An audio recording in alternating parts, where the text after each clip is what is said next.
Nous sommes en Bourgogne, à Nuits-Saint-Georges, dans un ESAT qui a des liens très étroits avec la Poste. Une aventure qui commence en 1978. L'ESAT, cet établissement qui s'appelait à l'époque CAT, Centre d'aide par le travail, et aujourd'hui Établissement et services d'aide par le travail, c'est un des établissements qui a été créé par des amis, des gens qui travaillaient à la Poste et à France Télécom, qui avaient le souci de trouver des solutions pour les personnes handicapées. Aujourd'hui, on travaille pour la Poste à travers l'imprimerie. On a récupéré du matériel, des professionnels qui nous ont aidés à monter cet atelier et à le rendre performant comme il est aujourd'hui. Tous les ans, ce sont ainsi des dizaines de milliers de dépliants publicitaires qui sont imprimés ou triés pour la Poste. Métallurgie, blanchisserie, menuiserie, emballage et conditionnement, espace vert, l'ESAT compte aujourd'hui 7 ateliers. Notre préoccupation est de trouver l'emploi, le poste ou l'activité qui correspond le mieux à ce qu'est la personne à ce moment-là. Dans un ESAT, c'est le travail qui s'adapte aux travailleurs et non l'inverse. En élargissant la gamme d'activités et le nombre d'ateliers, il s'agit de proposer un large éventail de postes de travail aux différentes situations de handicap.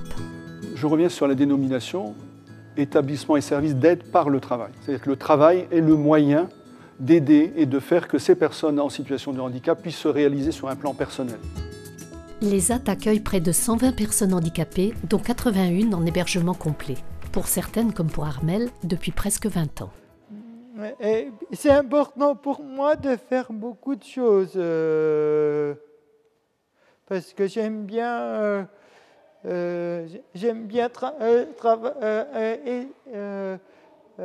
trouver plein d'activités. L'ESAT est un établissement médico-social, mais il est soumis à des problèmes d'entreprise tout à fait classiques. Trouver des clients, leur fournir une qualité de service, respecter des délais, répondre à des appels d'offres. Un client s'adresse à nous comme il pourrait s'adresser à une autre entreprise pour avoir un service ou un produit spécifique.